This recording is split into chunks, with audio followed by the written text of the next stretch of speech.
What's up, everybody? Joe White here. Elimination Chamber 2025, Toronto, Canada. This is um, according to Wikipedia, this is the fourth consecutive Elimination Chamber to be held outside of the U.S. Let me look at that real quick. Hold on. Here we go. We had Perth last year, so that's two. Hold on here. Let's see here. Let's see. We had Perth, and then in 2023, it was in Montreal because we had the big Sami Zayn Roman Reigns match. And then in 2022, it was in freaking Saudi Arabia. Good Lord. So, um,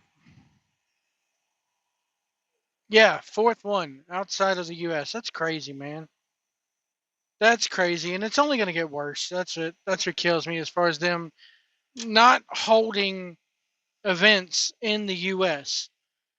as far as pay-per-views go. I mean, look at the big four, what they're doing, or big five. Look what they're doing. They got the Rumble next year is in Saudi Arabia, so it's crazy, absolutely crazy.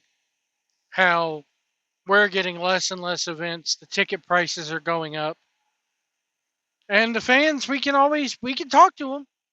We can talk to them with our wallets here in the U.S. And you want to go outside the U.S. so bad, go. Just do it internationally. Give us our TV shows and we'll stop buying your tickets, but I don't think that's going to happen anytime soon. Hell, says the guy who just went to Raw 2 weeks ago. anyway, um, anyway, and furthermore, as my great uncle Bobby used to say, "Dang it, Bobby!" And furthermore, um, Elimination Chamber, Toronto, Canada. John Cena's last Elimination Chamber appearance. I'm here to give you my predictions. Let's go over what I think in the order that they'll do, and then tell you what I think will happen, and then I'll tell you what I want to happen. I think they're going to kick off with Liv Morgan versus Bianca Belair versus Alexa Bliss versus Bayley versus Naomi versus Roxanne Perez. Winner faces Rhea Ripley for the title at WrestleMania. I think they're going to go ahead and maybe go with. Hmm, this is a tough one. I think they're going to go ahead with Bianca Belair. She's the odds on favorite. However, if I were booking this, I've said it time and time again, gimmick matches like this, like a Elimination Chamber, Money in the Bank, King of the Ring, Royal Rumble, dare even say War Games, should be reserved for making new stars.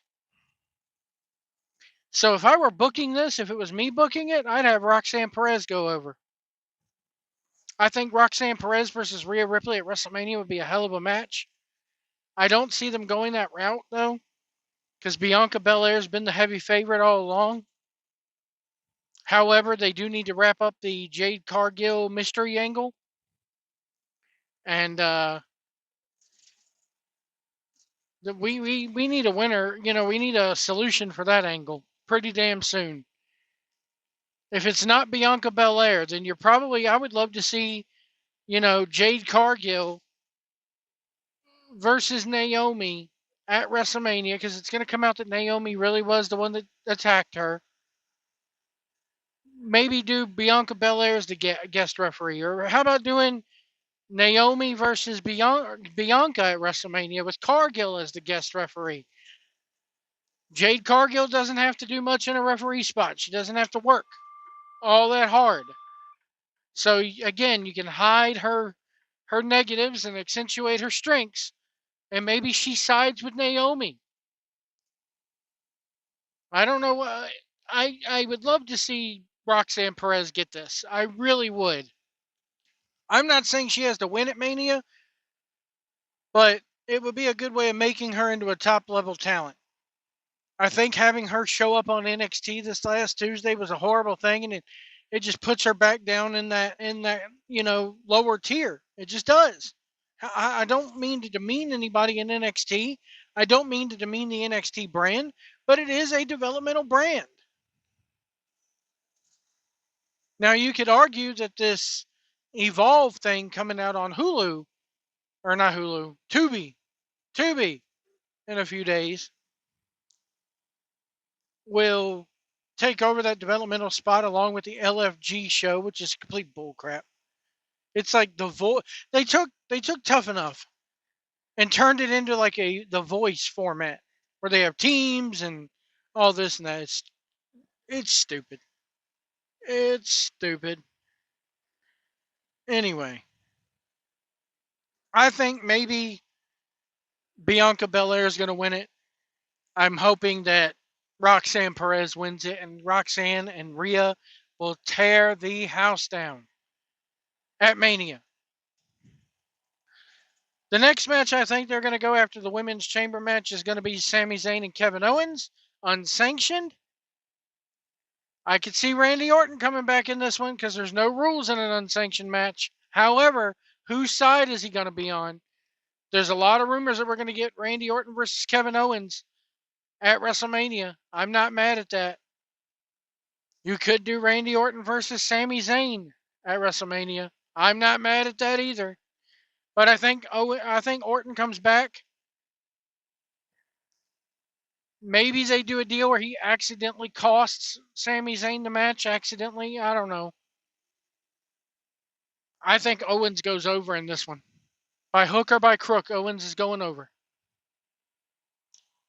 That puts the Trish Stratus and Tiffany Stratton versus Nia Jax and Candice LeRae in the bathroom spot, which means everybody's going to get up and go to the bathroom because they're not going to miss those first two matches. This is the shit position right before the main event. Sorry, ladies. I don't care if Trish Stratus is from Canada. Y'all get the bathroom spot. They're not going to give the bathroom spot to Sammy and Kevin. They're not going to give it to a chamber match. They're going to stagger the chamber matches. So, yeah. And as far as who goes over, Stratton and Trish. Stratton and Trish goes over. Men's chamber match.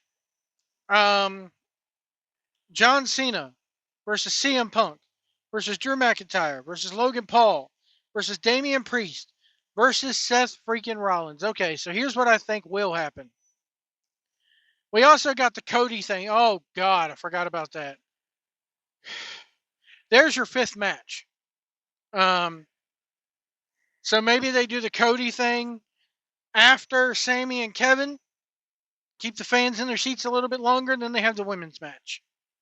Or maybe they do the Cody and, thing. I don't know. But, man, that's got to be about 20 minutes of pure.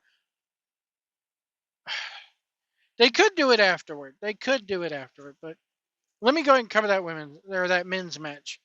Elimination Chamber here. Who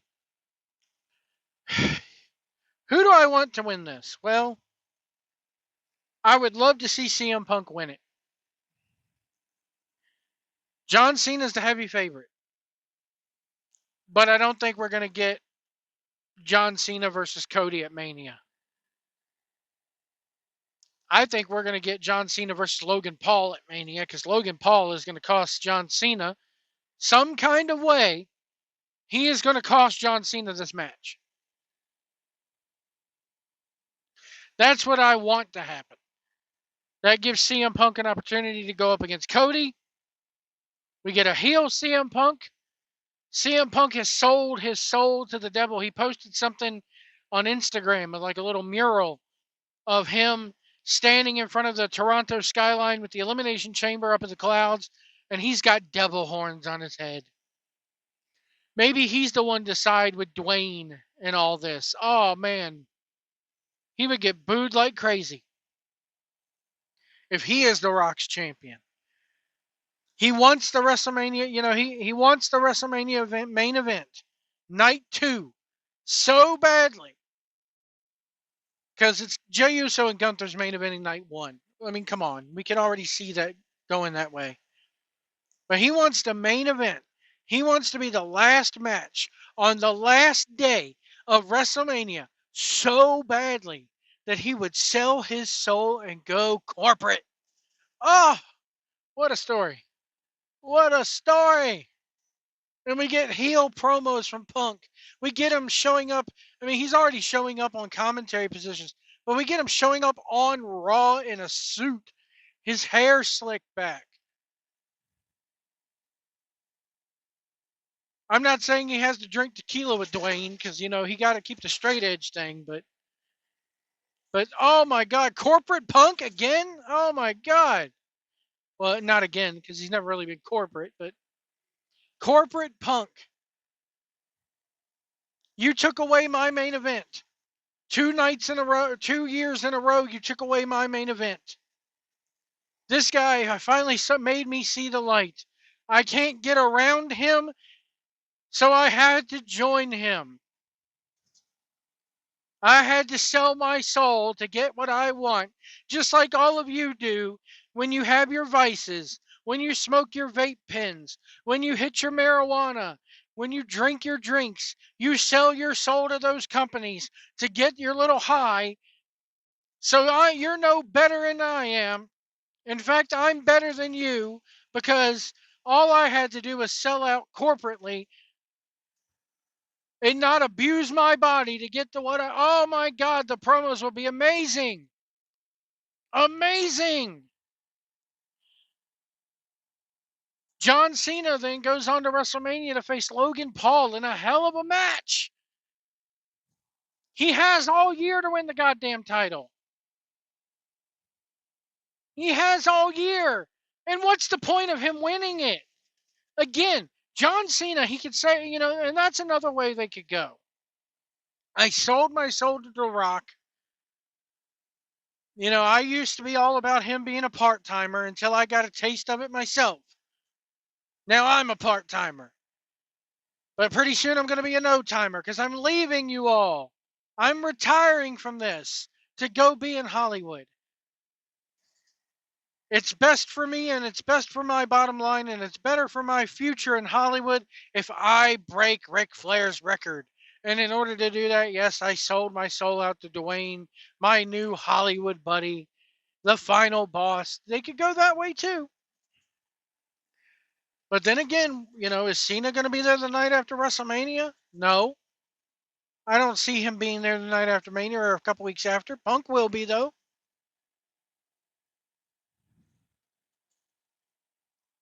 I don't think, So, what do I think they're going to do?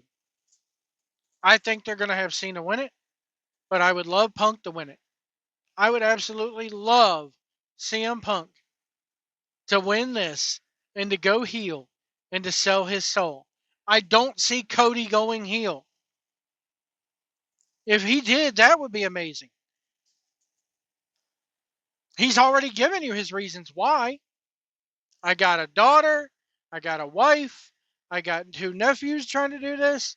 I got little Brody on my back that I got to take care of him. I promised I'd take care of him.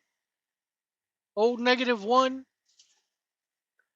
So there's many different avenues they could go, but again, I think they're going to go with John Cena winning this. Cody's going to stay babyface.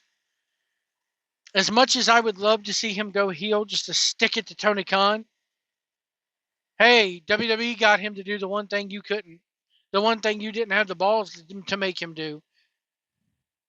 Anyway, that's my chamber predictions. I could totally see them, you know, I could totally see CM Punk winning the chamber. We get our replays. He's in the ring. Cody comes out. Oh, man, here's how I would do this. Oh, chamber match ends. Punk's best in the world. Yay! All of a sudden, Cody's music hits. He does his pyro or whatever the case may be. Then The Rock comes out right afterwards. Punk is just sitting there, recovering from the chamber, standing in the corner, watching what's about to happen because he's got to face Cody now at WrestleMania. He's got to face Cody at WrestleMania. Okay? And The Rock comes out and goes, Punk, congratulations. You won the chamber. But now you're going to have to fight my champion. And he turns to Cody and goes, what's your decision? Cody is going to tell him, no, I will not sell my soul to you. And then all of a sudden, Punk does a full-on, as Gorilla Monsoon would say, a full Pearl Harbor job and clocks CM Punk from behind, stomps him, hits him with a couple GTSs, and shakes hands with The Rock. Oh, that's how we go off the air. Maybe even put Cody to a table or two. Something to really hammer it home. Maybe The Rock gives him a rock bottom. Makes him bleed again. Looks into the camera. Mama Rhodes, he had his chance. He had his chance, Mama Rhodes. He wouldn't line with me. So now I got to try to kick your boy's ass one more time. And it's going to be my champion. I'm not going to have to lift a finger to do it. No, my champion, CM Punk, is going to do this. Maybe then CM Punk starts coming out on Raw every week for the build to Mania. And he's wearing the Versace nice-ass $10,000 shirts. He's got the dress pants on. Maybe he comes out wearing suits every week. He's your new little corporate champion. And the Overlord, the final boss, is overseeing all of it. It writes itself. It writes itself. CM Punk. Instead of chick magnet, he's corporate magnet Punk. It writes itself. And I love it. I love it. It's entertaining as hell to go that way. Anyway. Well, let me know what you guys think is going to happen tomorrow. And we'll see you down the road. I'm not home right now. Please leave a message after the beep. Beep.